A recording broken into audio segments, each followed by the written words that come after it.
Hi, everyone, and welcome to another episode of Living in Exhortation.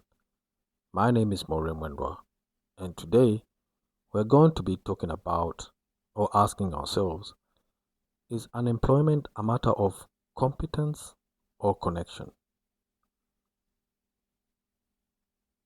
We currently are in a scenario as a nation where unemployment is a huge concern, especially amongst the youth. According to the World Bank, almost 40% of our youth in Kenya are unemployed. That is such a huge percentage and one that is depressing on many fronts. What might be the problem? Could it be a lack of competence? A lack of skills? Our country, Kenya, and Africa as a continent, in a broader perspective, has a large labor force which consists of mostly the youths. A lot of these youths have come to believe that there is no other way of securing a job in our country if you do not know someone in the organization who can give you that specific job you're looking for, or a friend who can assist you to get one. Is this true in all cases, or are there scenarios where competency is key? Let us explore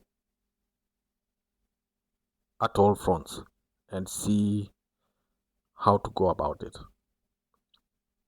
Based on my own observation and assessment, the perception that I've just talked about is true, partly. There are instances where having a connection is advantageous in securing a job. I've heard of instances where people go for interviews in which the candidate had already been chosen, but the process continues as mere formality, where the candidates shortlisted and interviewed are more qualified than the preferred choice is irrelevant at this point because of people's self-interest within the organization. Moreover, there are instances where even organizations advertise job opportunities in different media outlets so as to meet the recruitment process requirements, and yet a candidate has already been given the job opportunity. Now, I'm not saying all forms of having a connection are wrong. No, not at all. I know of many instances in which people meet in networking events and through conversations and getting in touch with the people they meet, they refer you to someone else, either in their organization or a different one, a gatekeeper who later on secures you a job based on your qualifications and competencies showcased in an interview process. This is possible. The frustration created with the notion that one has to have a godfather, a connection, is mostly based on corruption. Yes, but more so, the government not having created a friendly environment for businesses to thrive.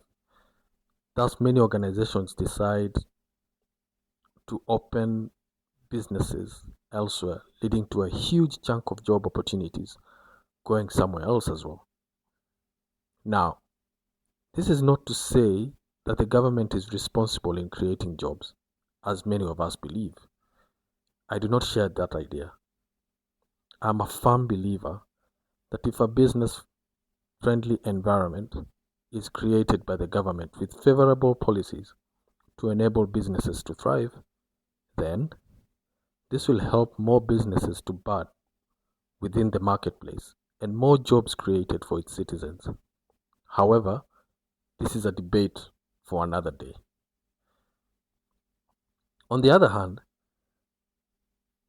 having been a recruiter myself,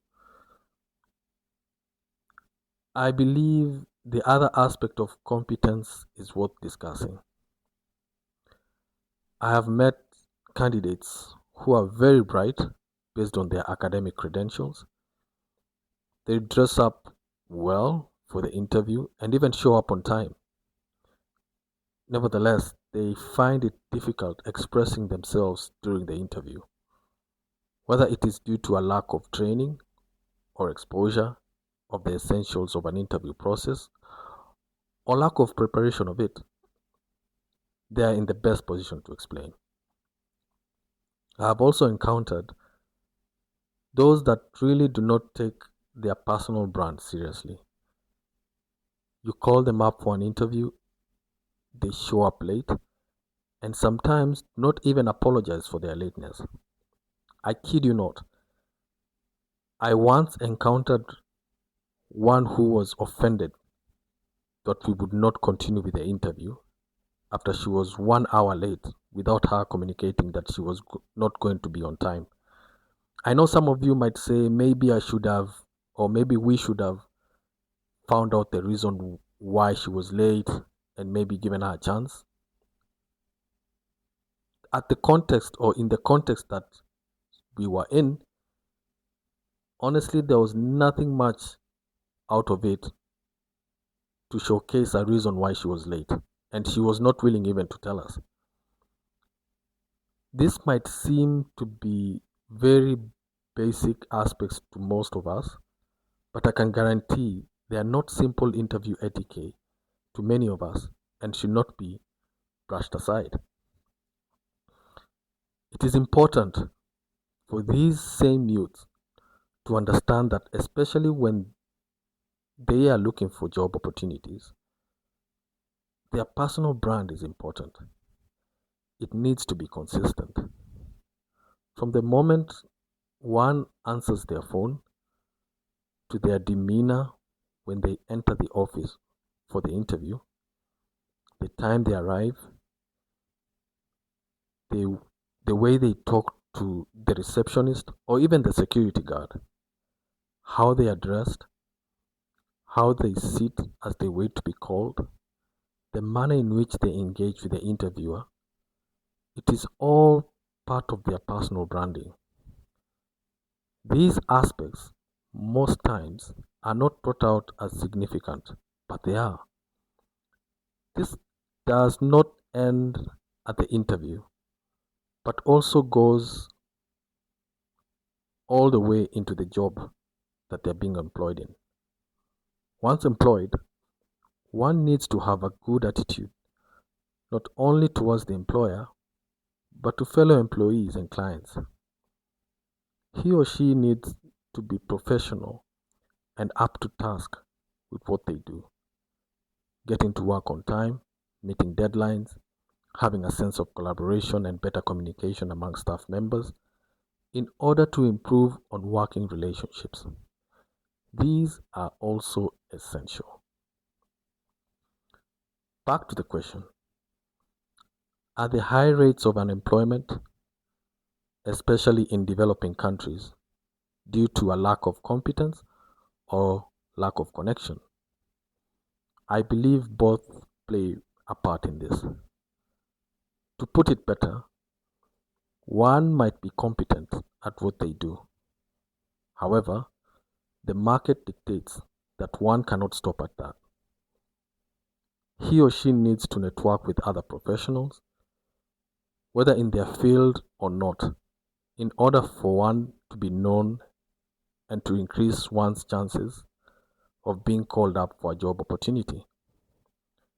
One thing is for sure, the labor force is available. What we need to do is emphasize more on the technical as well as human skills that are needed in the business environment for one to be termed as a professional. Once our labor force start polishing up on these things, then we have a better chance of starting to close the unemployment gap. Food for thought? I choose to believe so. Thank you so much for listening. Until next time, take care of yourselves and have a good one.